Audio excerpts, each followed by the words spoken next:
I'm back! I'm Messman dito sa Barko Cargo. Muling nagbabalik ang Messman sa inyo. Charot.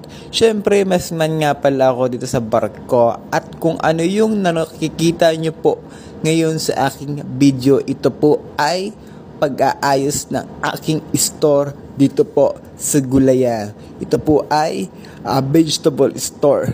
So yan na po, inayos ko po siya. Alam nyo ba guys, yung mga duties ko dito, pagdilinis, pag-server, at pagdilinis din ng gali, paglinis din ng kwarto. Dalawa lang yung nilinisan ko dito ang kwarto.